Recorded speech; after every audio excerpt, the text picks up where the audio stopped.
गांधी जी कहते थे कि लड़कियों को जरूर पढ़ाना चाहिए। क्यों? क्योंकि लड़की मां बनने के बाद अपने बच्चे की पहली शिक्षक होती है। मतलब जब बच्चा पैदा होता है तो उस बच्चे की पहली अध्यापिका या पहली टीचर उसकी मां होती है। इसलिए गांधी जी कहते थे कि अगर मां पढ़ी लिखी होगी तो बच्चा बहुत शिक्षित, बहुत अवेयर और बहुत अच्छा और बेहतरीन होगा। क्यों? क्योंकि अगर उसकी पहली टीचर यानी कि जिसने उसे उंगली पकड़ के चलना सिखाया अगर वही पढ़ी लिखी होगी तो बच्चा निश्चित रूप से अच्छे रास्ते पर चलेगा। क्यों? क्योंकि बच्चा पढ़ा लिखा होता है या नहीं होता ये मां पर निर्भर करता है, मेरी तरफ निर्भर नहीं करता यार, मतलब मां पर निर्भर करता है, पिता पर निर्भर नहीं करता। क्यों? पिताजी का तो पता ही नहीं है शाम को होश में भी आएंगे या नहीं आएंगे। इसलिए आज तक यह होता आया है कि ज्यादातर लोग कहते हैं कि लड़कियों को अवश्य पढ़ाना चाहिए, लेकिन बहुत सारे लोग सामान्यतः अपनी बेटियों को नहीं पढ़ाते। पता है क्यों? क्योंकि भारत में माता पिता ये सोचते हैं कि बेटी पढ़ लिख के क्या करेगी, उसे तो दूसरे के घर में जाना है यानी ससुराल में जाना है, वहां चूल्हा चौका बर्तन ही करना है। लेकिन मैं कहूंगा कि लड़का हो या लड़की दोनों को पढ़ना चाहिए। इससे सबसे बड़ा फायदा यह होता है कि लड़की को देखकर लड़के भी पढ़ने लगते हैं। अदरवाइज मत लेना कि लड़की को देखकर पढ़ने लगते हैं, अदरवाइज नहीं लेना, फिर बोल रहा हूं लड़की को देखकर लड़के पढ़ने लगते हैं। इसका मतलब यह हुआ कि अगर बहन घर पे पढ़ रही होती है ना तो भाई को प्रेरित करती है पढ़ने के लिए। दूसरी बात, लड़की पढ़ी लिखी होगी तो निश्चित रूप से उसका बच्चा भी पढ़ा लिखा होगा, यह भविष्य में उसके लिए एक बेहतरीन कदम होगा। इसलिए बेटियों को तो हर मां बाप को अवश्य पढ़ाना चाहिए, लेकिन मैं आज आपसे जिस मुद्दे पर बात कर रहा हूं वो मुद्दा है सरकारी नौकरी की तैयारी करने के लिए।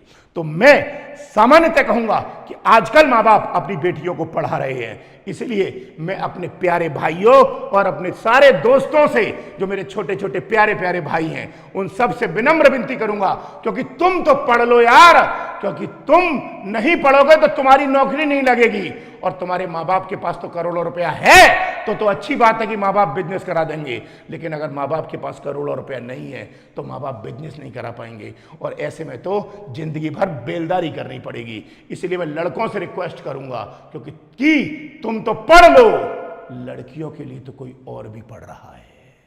समझ में आया? अब आता हूं टॉपिक पर। वर्तमान में भारत सरकार में बहुत सारी सरकारी नौकरियों की वैकेंसी बम्पर निकल कर आ रही हैं, जिसमें वर्तमान में सबसे बेहतरीन वैकेंसी जो आई है वो है एसएससी जीडी की।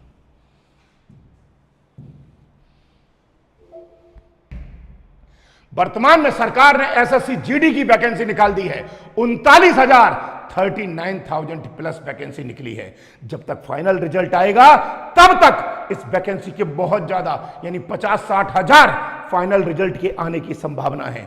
तो मेरा सभी प्यारे देशवासियों जो इस एग्जाम में अपीयर होने के लिए एलिजिबल हैं उन सब से विनम्र विनती है कि बहुत बेहतरीन मौका है, ये मौका आपके हाथ से न चला जाए। अक्टूबर के मिड तक फॉर्म भरे जा रहे हैं और आप सभी फॉर्म भर दीजिएगा। और अब आपके पास टाइम नहीं है, अब अपने आप को सिर्फ एक जगह कमरे में बंद करके एसएससी जीडी की तैयारी करने लग जाओ। अब आप कहेंगे कि तैयारी कहां से करें? चिंता करने की कोई जरूरत नहीं है आपको। एक एप्लीकेशन है Kumar edutainment, Kumar edutainment application है और इस एप्लीकेशन ये नाम लिखा है कुमार एडुटेनमेंट ऐप। इस एप्लीकेशन पर एसएससी जीडी का बैच मात्र 100 रुपए में लॉन्च कर दिया गया है। मात्र 100 रुपए में लॉन्च कर दिया है। फीस 200 रुपए है, लेकिन आप फ्लैट 50 डिस्काउंट ले सकते हैं और कूपन कोड है फ्लैट 50। फ्लैट 50 डालते ही 200 रुपए का कोर्स 100 रुपए में प्राप्त होगा। और इसमें पता है आपको क्या मिलेगा? इसमें आपको मैथ की क्लासेस मिलेंगी, रीजनिंग की क्लासेस मिलेंगी और जीके जीएस की क्लासेस मिलेंगी और सबसे बड़ी बात हिंदी और इंग्लिश में से एक चूज करना है, दोनों की क्लासेस मिलेंगी। क्लासेस में मिलेंगी, पीडीएफ नोट्स भी मिलेंगे और पर डे टेस्ट होंगे। पर डे मतलब जो पर डे हम पढ़ेंगे उसका टेस्ट होगा और टेस्ट के बाद मतलब आज जो पढ़ा उसका टेस्ट होगा, कल जो पढ़ेंगे उसका टेस्ट होगा, परसों जो पढ़ेंगे उसका टेस्ट होगा और उसके बाद कंप्लीट टेस्ट होगा। मान लो रीजनिंग कंप्लीट पढ़ ली तो रीजनिंग का टेस्ट, मैथ कंप्लीट पढ़ ली तो मैथ का टेस्ट, इंग्लिश कंप्लीट पढ़ ली तो इंग्लिश का टेस्ट, ऐसे हर एक का टेस्ट होगा। और उसके बाद फाइनल मॉक टेस्ट होंगे एसएससी जीडी को लेकर। कितने? 5। मतलब टेस्ट पता है कितने प्रकार के होंगे? पर डे वाले टेस्ट होंगे, टॉपिक वाइज टेस्ट होंगे और 5 मॉक टेस्ट होंगे। कितने रुपए में? 100 रुपए में। आज की डेट में 100 रुपए में क्या आता है? आज की डेट में 100 रुपए में क्या आता है? हाँ, आता है क्या? एक बच्चे का भविष्य बन सकता है अगर बच्चा ईमानदारी से मेहनत करने को तैयार हो तो। इसलिए किसी से ये मत कहना कि 100 रुपए में कुछ नहीं आता। 100 रुपए में बहुत कुछ आता। 100 रुपए में बहुत कुछ आता है। बस आप ठान लीजिए, हम ठान चुके हैं, आपको कुछ बनाना है।